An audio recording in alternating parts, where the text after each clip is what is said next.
bonus episode of Weak Minded, the first one we've ever done. It's Huge. Friday. Hello, everyone. Hello. What we'd say is go onto YouTube and watch our latest full episode on YouTube because there's some extra content on there, some pictures and videos from Daman's incredible trip across Canada. Oh, yes. Across half of Canada. Big country. Big country, very big. Big country. Second biggest. Is it? Yeah. We'll talk about that another time. Okay, we'll get onto that another time. You got a story to tell me. I got a story to tell you because I, over last weekend, actually a Canadian friend, big shout out to Megan from the Nathan for Us podcast, messaged me to say, which I've been on a couple of times, I recommend it. They're currently doing a series about the company retreat, the jury duty series. Very good podcast. Right. Recommend it. Get to listening. She messaged to say, have you seen the Lego scandal? I said no. She sent me the video. It's a feature-length expose of a Lego reseller called Bricks and Minifigs in the US. Okay. I think over on the western side. So on your side, like south of your side, okay, where you travelled, a store in Oregon, where I'll be in September. Get focused, Stuart, doing the Bend Comedy Festival. Very excited about that. Ooh. But this corporation has lots of franchises. It's a franchise company, and this particular store in Oregon. Yeah.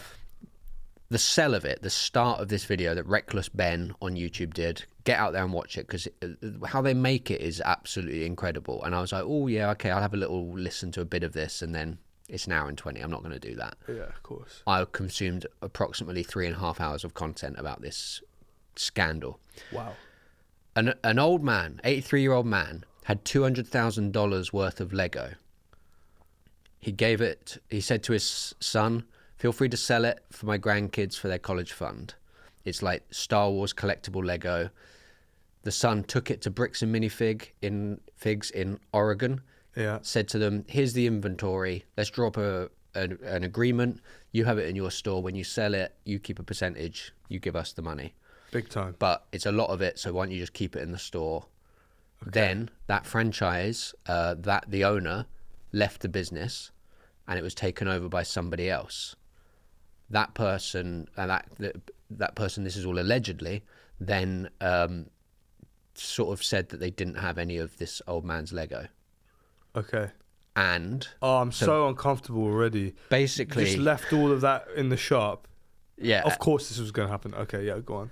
And the son, Brian, was trying desperately to get it back. Was trying everything, and basically, Bricks and Minifigs were saying, "No, we don't have it." So they've committed.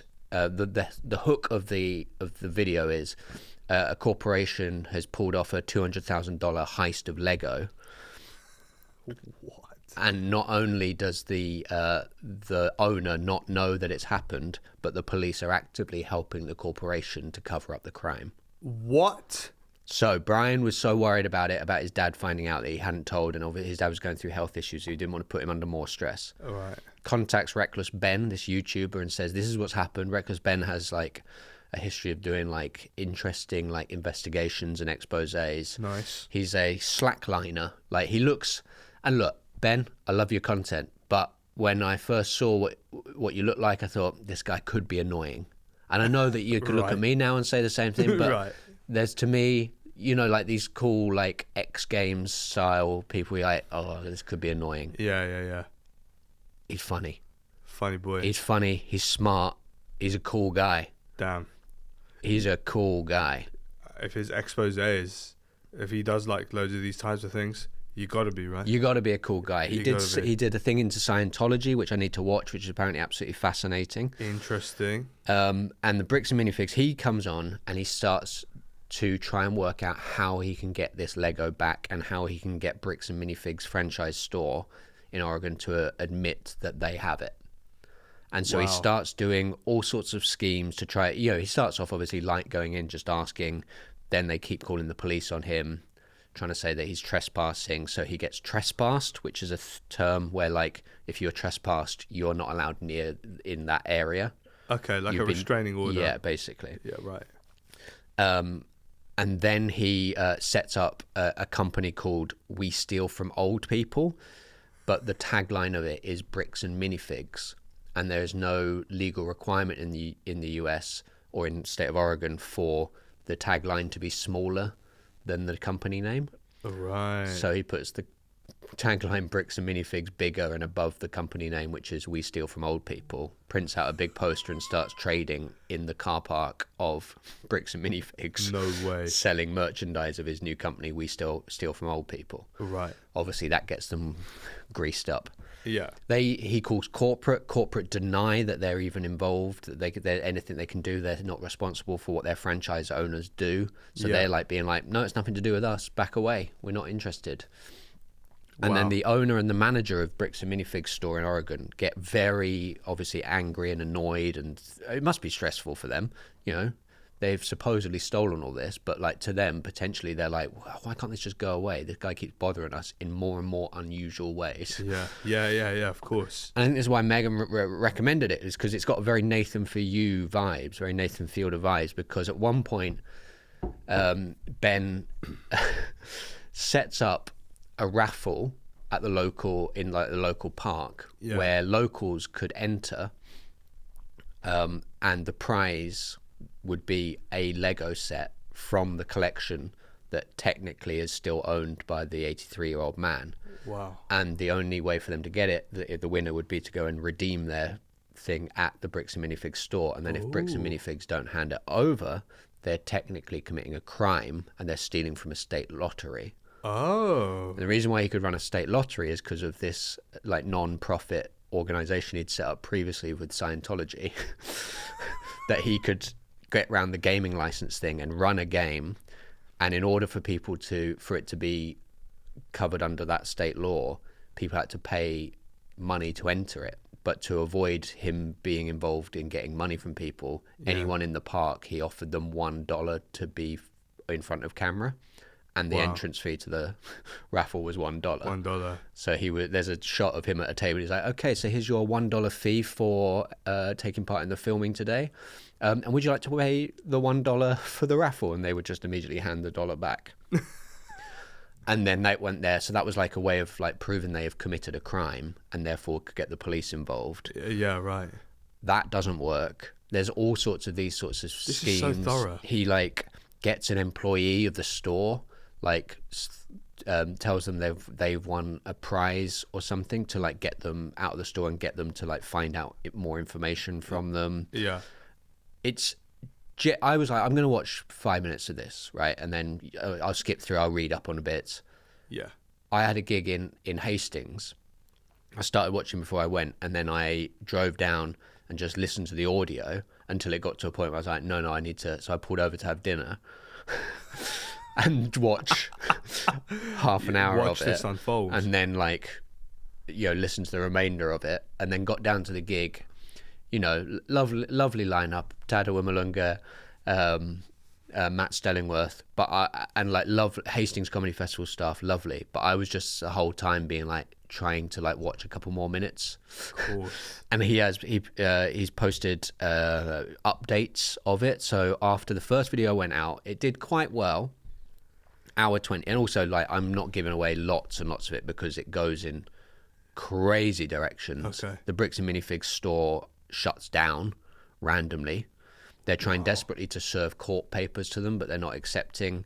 There's like I was like, oh, this would be such a good film. And I was like, no, the way he's edited and put this together, and he's got like a team with him, and like he's obviously got like good legal advice and interesting legal advice.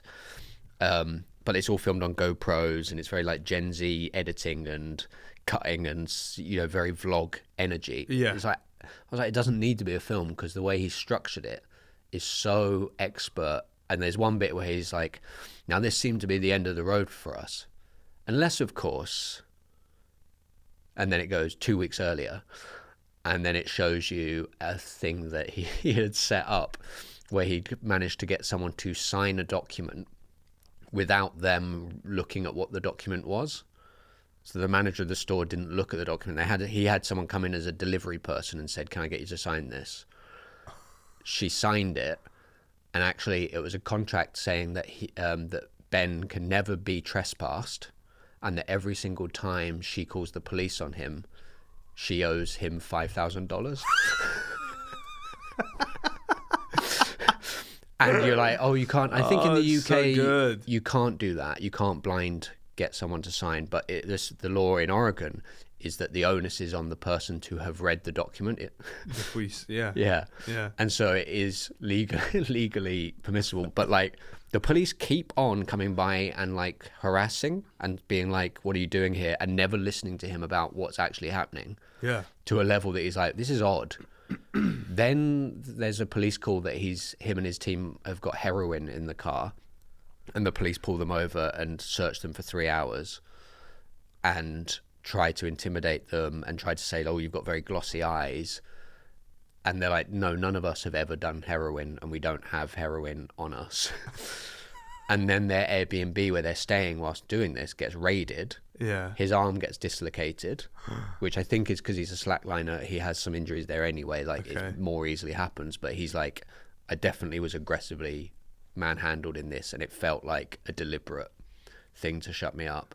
Yikes. He then gets the body cam footage. He makes freedom of information request from all the police, but loads of bits of the audio are redacted, where obviously they're discussing things where they don't want it to be out him to know. Yeah. The police, he inquires, the police department, the person who does the redacting says that's only like legal terms and like police codes, but they forgot to redact one angle on one bit, and he syncs it up with the other, and they're just discussing how they could intimidate and like how they can hold them any longer. And he's like, well, this is not police terms, this is you trying to work out how to do me over. And then someone else after the first episode, then does an episode where someone has leaked a corporate email from Bricks and Minifigs to all of the other franchise owners explaining how best to deal with this scandal, and he just reads it all out. And it's like them explaining like the waves of public outrage that happens online and how we're going to ride this. Yeah. This was when the video had like 100,000 views, and then by the time that had come out, because it was like, this will pass after 10 days. Yeah. It was up to like over 1 million views. It's now over 5 million views. Wow. It's everywhere. There's so like videos about the scandal are getting hundreds of thousands of views. It's absolutely fascinating stuff. Wow. Then somebody, after episode 1 goes out, not related to Ben, Rex with Ben, gets into the police servers from the area and then gets all the unredacted footage and then sends it to Ben. And he can then... No way. So after the Bricks and Minifigs store shuts, they then try to sue the owner, because you can then do that and try, this Lego must be somewhere. And like the owner is on tape saying, I promise you I'm not trying to do you over. I'm going to swear on God, I'm not, you will get this Lego back once you just do this and do this. And it's just like a stalling technique of like, you just do this and I just want an apology to this and I'd love an apology. And then it's like, no, you're trying desperately to stall. Finds out that, swear to his God. And so then he does some research, finds out he's in a Mormon church. And like, I think the owner is based in Utah or lives in Utah. So they get in touch with a church member to try and go and serve the papers. Yeah. Because he's like, listen to this, he's swearing on God. So if he's swearing on his God, then he's innocent. So it's fine to be served. Yeah. And then, look, several key members of the police that keep on getting involved with Ben seem to be involved in the Mormon church. And there seems to be a lot of funding from the Mormon church towards this particular police force. And there is body-worn footage of like a police officer talking to the franchise owner, now ex-franchise owner, holding the court papers and saying, do you want this? And the franchise owner saying, no, it's fake. It's obviously fake. He's lying about everything. Yeah. And all the police officer had to do is say, you're served. And it would be, and it's just a constant... It's done, constant this weird battle. The most recent update is that his whole team got arrested. He then was set for no bail so that he couldn't get out. A judge overruled that and was like, no, this is... So they were trying to make sure he couldn't get out in the month before the trial. Okay. And then in that time, he's now been... there's another warrant out for his arrest. And the last video he did... one went out today, I think, or yesterday. Basically saying he can't put out anything else to do with the case because he's now this warrant for his arrest and the court case coming up. But like he did a video which was basically, I'm in Mexico now. So like there's 2 parts out. The first one is absolutely fascinating. Then there's a couple of like mini videos in between. Then the second one is like him getting arrested, basically the story of him getting arrested and all of that, and trying to serve this guy with court papers. Yeah. There are 3 more parts to come, but they can't be released now. Now he has a Patreon. I want to go on there and see if they're on there, but I imagine that they've been taken down from there if he can't put anything out. Interesting. But it is staggering. I recommend everyone to go out and watch it. Yeah, this is like top tier local crime investigation, and potentially like the police corruption going, you know. And look, 100%. All of this could just be entertainment. It could all be made up, and we're not reliable news reporters. No. Wink, wink, nudge, nudge. Yeah.